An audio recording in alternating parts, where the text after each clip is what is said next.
Hello everybody, welcome to the channel. I am yours truly, and today we're going to preview some these matchups for Saturday games and try to pick out some winners and losers that I feel like that's going to happen. But before we get into it, what are you doing here watching this video without subscribing to me? You hit that subscribe button, hit that like button. It'll help me out so much as we're trying to grow our audience here on YouTube and become one of the bigger channels. It's up to you as far as being the better channels. So, anyways, it is a great morning here, and I hope y'all are hype about college football this season. This is the first week of college football, so if you're not hype, you might need to go to a doctor. Um, Anyways, let's get into the matchups for week 1, or more specifically for Saturday. I might do combine Sunday and Monday into one video. Also, if you want, I'm doing a game day live stream on YouNow. It'll probably be on here on YouTube as well, but if you want to support me, support the content through money-wise on YouNow, you can. You can go on there, you could donate through there, and you can also, subscribe to me for $5 a month. Or you can just hang out there and hit the like buttons if you want to. That's totally fine by me. I'm just saying. So, anyways, let's get into the matchups. The first matchup of the day is going to be or I shouldn't say it, first matchup of the day, because all these matchups are going to happen at the same time. But first one on the list is East Carolina against Michigan. This is going to be the first game for Jim Harbaugh suspension. If you don't know what happened about that, Michigan self-imposed a 3-game suspension for Jim Harbaugh for some minor recruiting violations involving cheeseburgers and the COVID dead period. Yeah, I think it's a bit harsh, but so Michigan is self-imposing a 3-game suspension on Jim Harbaugh, maybe to try to avoid them suspending Harbaugh for the first 3 or 4 games next year, where the non-conference schedule is much tougher for Michigan. So, anyways, I think the defensive coordinator is taking over, because they're going to do a rotating panel of coaches for the games. I think this game is going to be the defensive coordinator. Then next game is going to be like the special teams coach and offensive line coach. Then the last game of the suspension is going to be like the offensive coordinator. It's just going to be a rotating panel of coaches. Now, this game, I think Michigan's going to win this game, but I'm not sure if Michigan can beat East Carolina by 36 or more, because that's the line. Is Michigan's favored by 35.5. And the over-under is 52.5 if you want to go that way too. I'm not sure if they can do that. Only reason I say that is because when you're dealing with a new coach, there's gonna be some miscommunication, because he's gonna say something that you're not used to hearing, and this, that, the other. And East Carolina's not a terrible group of 5 team. They're a halfway decent team. They're not the best group of 5 team, but they're not terrible either. So, yeah, I think Michigan wins this one. I'm gonna say by 31 or 35. I don't think they're going to be able to cover the spread. Now, they could be wrong. I could be wrong, very wrong. They could still blow them out of the water. But when you're dealing with a new coach, yeah, this is going to be a tune-up game anyways for Michigan. So, and the next game is going to be Virginia and Tennessee at a neutral site game. Now, this game is going to be played in Nashville, home of the Titans. Other than that, I think this game is going to be over by halftime. Right now, Tennessee's favored by 28. Yeah, I'm gonna take Tennessee in the points in this one. I think Tennessee's going to be up by 28 by halftime. because I anticipate Virginia is going to be one of the worst Power 5 teams this year. And it's pretty tragic what they not. It's what I meant to say is that they have lost a lot of talent through the transfer portal. A lot of their talent that they did have transferred out, like Brendan Armstrong, Finchel Cypress, just name a couple people from Virginia. Yeah, I think this is going to be over by halftime. Then the most talked about matchup for the noon time slot is going to be Colorado and TCU. If you don't know what I mean, or if you've been living under a rock for the past 8-9 months, Colorado ended up hiring Coach Prime to be the new head coach, and they have got a bunch of 4 and 5 star talent that either transferred in from other colleges or from Deion's old college at Jackson State, or they just recruited 4 or 5 star talent. I'm not really buying into the hype. There's some people saying that Deion's gonna win 9-10 games, or Coach Prime's gonna win 9-10 games and compete for the Pac-12 this year. No. I mean, you can call me whatever. You can call me the R word if you want to, or you can call me a bigot, or you can call me an idiot that doesn't know what I'm talking about. I just do not believe that Deion or this roster is going to be able to get 9-10 wins. I think it wouldn't matter if you had Nick Saban your head coach, Kirby Smart defensive coordinator, and Lincoln Riley your offensive coordinator. You can only do so much with the talent you got. And I know, TCU went on a run last year, 3 and 4 stars. We just have to see it to believe it, Even last year, TCU didn't have, nobody was picking them to even make the Big 12 title game, much less a college playoff run. So we just have to see it to believe it. Anyways, enough of that. TCU is favored by 21. This game last year was played in Colorado, and TCU just beat the brakes off of Colorado, and I think they're going to do the same thing to Colorado this year. Yeah, there's going to be a lot of people watching that game, and I might even watch that game because that's probably the most interesting game of the noon time slot. Moving right along, we got Arkansas State and Oklahoma. This, I think, is going to be a tune-up game for Oklahoma this time. Oklahoma's a 36-point favorite, and I think I'm going to take Oklahoma into points in this one.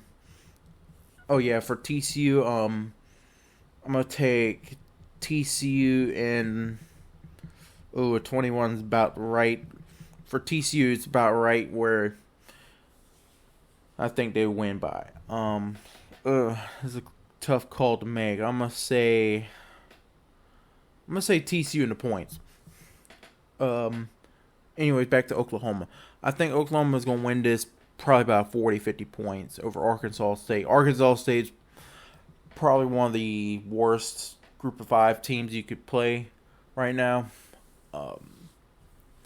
Other than that, there's not really a whole lot to talk about. This will probably be a tune-up game. We'll see how well Oklahoma plays on defense and how much they're improved. If they are improved, they should beat this team by 40-50 points. If they bring out that same defense from last year, they'll still win, but maybe by a closer margin. The next game on schedule is Utah State and Iowa. Now, this one is played in Iowa. Iowa is Iowa. There's no debate about it. They play great defense and force a lot of turnovers. Excuse me. Their problem is offense. Now, they have told Kirk Ferentz and his son through their contracts, or they revised their contracts and modified them to say that they have to average at least 25 points a game to keep their jobs. Because the Iowa offense has been that bad. I mean, if you watch Iowa, you probably thinking you're watching a tape from the 70s. Yeah, they're going back in time with the way they play their offense. Right now they're favored by 23.5 over Utah State. And Utah State's a decent Group of 5 team. So I think Iowa probably is going to win this game, but I'm not taking the points in this one. I think they're going to win probably by 2 touchdowns. The next game on the list I'm only going to do the top 25 matchups. So if you want me to do a specific matchup, or you want me to do all the matchups, well, if I did all the matchups, this video would be like 2 hours long. So,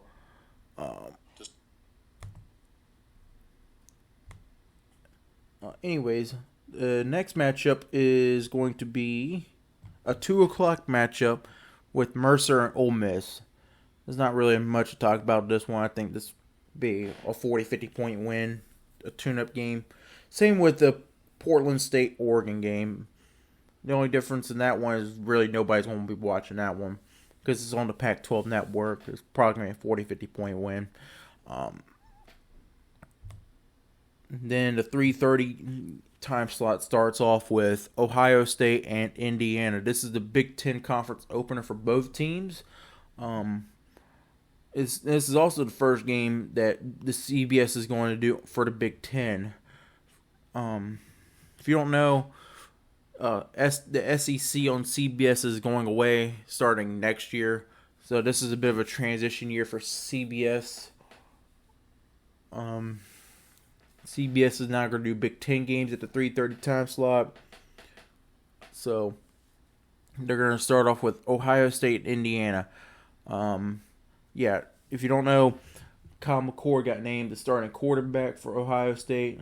I think it really doesn't matter who got named the starting quarterback because I think Indiana's on the top 3 list as far as being the worst teams in the Big Ten. I think Ohio State, with their 4 or 5 NFL wide receivers, is going to be able to blow out Indiana. I think this is going to be it's not necessarily a scrimmage game, but I think it's going to be you could basically play both quarterbacks in this game and figure out who you think is really going to be or who you think you should be the starting quarterback. Because in college football, you don't get no preseason games. You basically got to go off based off of how well they do in training camp. And then the most interesting matchup to me on the 3:30 time slot is Washington and Boise State. Now, Boise State will have to go to Washington. Right now, Washington is a 14-point favorite. Oh, yeah, by the way, with the Ohio State line, Ohio State's favored by 30.5. Yeah, I'm taking Ohio State in the points. So, in this one, Washington's a 2-touchdown favorite. This is a very interesting matchup. Washington returns Michael Penix. However, they did lose their starting running back for the season. I think this has an upset potential behind it. Because Boise State is being talked about as being probably the favorite or one of the favorites to be the Group of 5 representative in the New Year's Six Bowl this year. And for good reason. I mean, Boise State's had a reputation of beating the big titans of college football. They've beaten Florida State. They've beaten Georgia. They've beaten Virginia Tech. I mean, Boise State's the type of team that will go anywhere and play you. They don't need you to come in to their stadium to beat you or play you. I think this one is going to be a close game. So, if I had to make a pick right now, it's probably going to be Washington. But I think this might be... I would be hesitant about getting Washington into points. I think this might be like a 10-point win or a touchdown win for Washington. But I wouldn't also be surprised that Boise State pulls off an upset. And then the next matchup for the 3:30 time slot is going to be Rice and Texas. There's not a lot to talk about with this one. It's going to be a tune-up game for Texas before they play Alabama next week. Same with Notre Dame and Tennessee State. I think both these games are going to be over by halftime. And the next game after that is going to be Wisconsin and Buffalo. Now, Wisconsin is going to be playing with their first game with their new head coach, Luke Fickell. Now, I think Wisconsin won the head coaching sweepstakes with this hire, getting him from Cincinnati. He's known to win. I mean, he even took Cincinnati to the playoff as a Group of 5 team. So, it isn't like he isn't a joke of a hire. So, I think they're going to win this one. Right now, Wisconsin's a 28-point favorite. Yeah, I think I'm going to take Wisconsin the points in this one. Then a 6 o'clock game between UT Martin and Georgia. Nothing really to talk about there. 6:30 matchup between USC and Nevada. I think this one... Yeah, USC I think is going to win this one, but if they don't tighten up their defense, I don't think they're going to be able to cover the spread. Right now the spread's at 38. Right now, based off what I saw last week, I can't say that they will. So I think USC wins this game, but I don't think they're going to cover the spread. Yeah, they allowed almost 30 points to San Jose State. Yeah, they did win 56-28, but if you want to make a playoff run, you can't be allowing almost 30 points to San Jose State. You should be beating them like 56-10 or something in that some sort of fashion. Especially if you say you got an improved defense. I don't want to get down a rabbit hole about Lincoln Riley and all that. You got a 7 o'clock game between Kansas State and Southeast Missouri State. Nothing really to talk about there. Kansas State win. Then a 7 o'clock game between Texas A&M and New Mexico. This one is going to be an interesting game. Texas A&M is far more talented than New Mexico, and New Mexico is probably one of the worst Group of 5 teams out there. I just don't know how well the offense is going to play. Defense is going to play pretty well, regardless, but I just don't know how well the offense is going to play and who's going to run the offense. Is it going to be Bobby Petrino or is it going to be Jimbo Fisher? Because Jimbo Fisher is like your old grandpa that thinks he still got it, even though he doesn't anymore. Right now the line's at 38. This one's a back and forth for me. I'm going to say Texas A&M wins this one, but I don't think they're going to cover the points. It's basically saying, do I think Texas A&M is going to win by 39 or more? I don't know. Then a 7:30 game between Middle Tennessee and Alabama. Unlike Texas A&M, I think Alabama is going to be able to cover the spread in this one. Right now, the spread's at 39. Because I have more trust in Nick Saban than Jimbo Fisher, despite the questions at quarterback and questions at receiver. I know Alabama named Jalen Milroe as a starting quarterback, but the 2 games we saw Jalen Milroe, he didn't look anything like Bryce Young.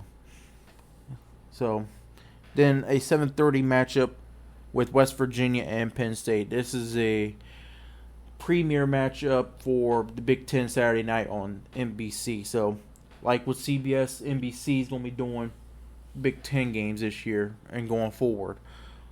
It's going to be the first game for them. Other than that, I think Penn State wins this one and takes the points. I think West Virginia is going to be one of the worst Power 5 teams this year. And I think Neil Brown probably would have been fired last year if if West Virginia could afford to buy out, but unfortunately they couldn't, so they have to live with him for another year. At best for Neil Brown, he's been a 6-win coach at West Virginia. Well, different schools have different expectations. You kind of have to do better than that at West Virginia. He's been like 5-7, 6-6, that type of year for Neil Brown and West Virginia. Anyways, enough of that. Probably the most anticipated matchup for Saturday, or most talked about matchup for Saturday, is going to be North Carolina versus South Carolina. This one is a neutral site game in Charlotte, and I think this is going to be a good game. You got two evenly matched teams in this one. You got Drake May at North Carolina going up against Spencer Rattler at South Carolina. Both teams have a bunch of questions going into this game, especially on offense for both teams. Yeah, you have Drake May and Spencer Rattler, but the supporting cast around them is a big question mark. Because North Carolina, they lost their top two receivers in Josh Downs, and you got to figure out who's going to step up there. For South Carolina, you lost Marshawn Lloyd and Jaheim Bell to the transfer portal. I mean, right now, and then on defense, North Carolina was bad at defense, especially against the pass, and South Carolina, they're terrible against the run. So I think this is going to be a good matchup, and I just think right now this one, despite not having Tez Walker for North Carolina, I think this one, I'm just going to have to lean North Carolina in this one. I think North Carolina gets the win and gets the points. Because I trust Drake May more than I do Spencer Rattler. Because we don't know which Spencer Rattler we're going to get. Are we going to get the Spencer Rattler that played in the last 2 games of the season? Or are we going to get the Spencer Rattler that played in the first 10 games of the season? Where he was a turnover machine, But in the last 2 games, he was he was lights out. And then finally, to wrap up the Saturday slate of games, you have South Alabama going up against Tulane. Tulane was the Group of 5 representative last year and beat USC. They went on 11-2, or actually 12-2 after the bowl win. It was a remarkable turnaround for Tulane in this one. They're opening up with South Alabama. Right now the line is at 6.5. I don't know a ton about these teams. I know Tulane returns a ton of talent on their team. So I think if I had to pick a winner in this one, I'm going to say Tulane and the points in this one. So that's going to wrap up the video for the Saturday preview. Like, comment, subscribe, to the YouTube channel. That will greatly help me, and I greatly appreciate that. And thank you all so much for continuing to support the channel. I am yours truly, and I will see y'all next time.